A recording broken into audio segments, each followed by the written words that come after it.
Quand Motor était petit, il avait peur des loups. Quelle tapette hashtag anecdote de l'enfance de Motorix du 24.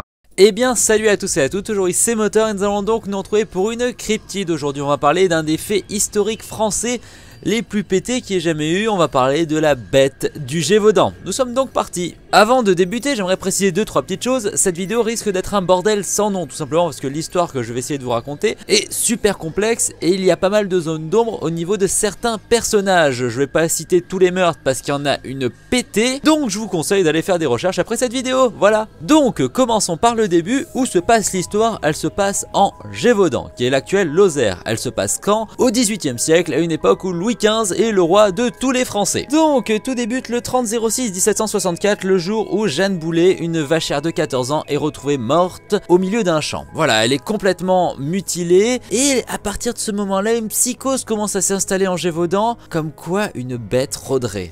Mais ce serait pas, tu vois, le loup traditionnel, ce serait un énorme loup. Certains parlent de loup-garou, certains parlent de chien de l'enfer. Et à partir de ce moment-là, c'est complètement freestyle. C'est-à-dire qu'il y a des attaques tout le temps. De nombreuses filles, de nombreux jeunes enfants et des femmes sont continuellement dévorés, attaqués. On a à peu près 140 décès, grosso modo, j'ai essayé de calculer. Et toujours de manière réellement chelou, tu vois. Une attaque d'un canidé, c'est une morsure et la personne meurt de ses blessures. Non, non, là par contre, c'est de la décapitation, de la mutilation, de la mise en scène. Donc, ça commence à faire un bordel sans nom au niveau français. Et c'est là qu'arrive Duhamel. Alors Duhamel, c'est tout simplement le plus grand louvetier du royaume. Le mec, on dit qu'il a abattu des dizaines et des dizaines de loups. Donc il s'est dit, je vais me chauffer, je vais aller en Gévaudan, je vais abattre le monstre et je vais revenir tel un héros. Bon, tout se passe pas comme prévu parce que dès qu'il arrive, il comprend que c'est pas un loup qui fait le massacre.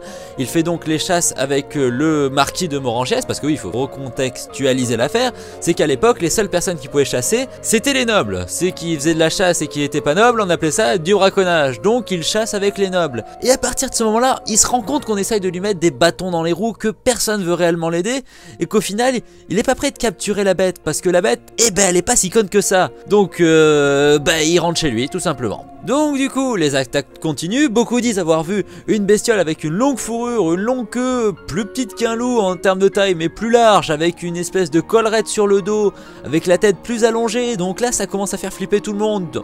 Du coup, on appelle Deneuval. Lui, par contre, il fait un aller-retour express parce que tout le monde s'en battait la race, et les meurtres continuent. Du coup, alors Louis XV qui est en train de se faire dégommer par toute la presse qui dit « Oh, le roi, c'est une tafiole, il se fait battre par un petit loup en campagne !» Donc là, il en a vraiment plein le cul, il se dit « Je vais appeler mon meilleur arquebusier, mon meilleur chasseur, le mec, le most chassing top du royaume. » Et là, il appelle Antoine. On parle de moi? Non, ferme ta gueule, toi. On parle d'Antoine. Antoine qui est un chasseur, Monsieur Antoine, François Antoine. Alors lui, direct, il est pas très chaud, tu vois, déjà le Gévaudan, ça le botte pas, lui, il aime bien Paris, donc il se dit je vais aller en Gévaudan parce qu'on me le demande, je vais toucher un chèque, je vais y aller, je vais abattre un loup et je vais rentrer à la maison. Donc du coup, il y a encore plein de meurtres, c'est l'hécatombe, tout le monde a peur. Lui, ce dernier, il discute avec Morangiès, il dit ouais, apparemment il y a un monstre, donc lui, du coup, qu'est-ce qu'il fait? Il fait le tour, il visite le Gévaudan jusqu'au moment où il sort du Gévaudan et c'est là qu'il tombe sur un énorme loup, qui lui demandait rien, il était juste un peu plus gros que la moyenne et là, paf, paf, paf. Tac. Du coup, Antoine a tué un loup, un énorme loup qu'il n'est pas trouvé en Gévaudan, mais c'est pas grave. Il le fait empailler, il le modifie un peu pour le rendre méga laid. Là, il se dit bon, je vais rentrer à Paris, je vais parler avec Louis XV et il va me donner un peu de thunes. Donc du coup, il rentre à Paris avec le loup qu'il a tué. Et là, Louis XV, il lui pompe le dard, genre ouais, c'est très bien ce que vous avez fait, on a tué la bête du Gévaudan, fin de l'histoire. Ça aurait pu s'arrêter là. Du coup, une fois que Antoine est rentré, ils se sont mis à faire la fête, genre ouais, il a tué un énorme loup, la bête du Gévaudan est morte, et là arrive le curé.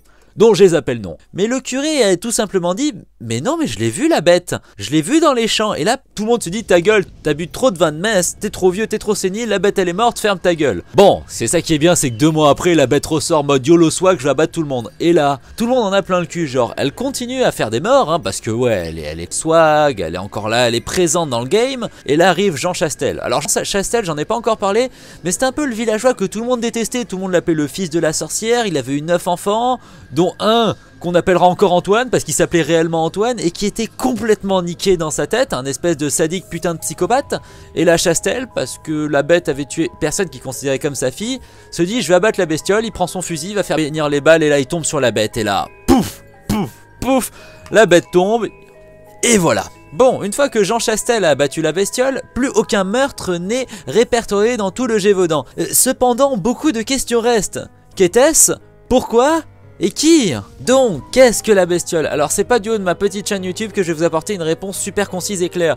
Tout simplement parce que de nombreux historiens ont planché sur la question et que en y passant des années et des années avec des documents que je n'ai pas, ils n'ont tout simplement pas eu de réponse, ils ont juste émis des hypothèses et c'est ce que je vais faire aujourd'hui. Alors pour ma part, c'est tout simplement pas un loup, c'est pas un chien, c'est pas un puma, c'est pas un cougar, c'est pas un singe, c'est pas un animal exotique, c'est pas un ours. C'est tout simplement un putain d'hybride. Tout simplement parce qu'au fur et à mesure de mes recherches, je suis tombé sur cet animal. Et oui, cet animal-là est un hybride entre un loup et un chien.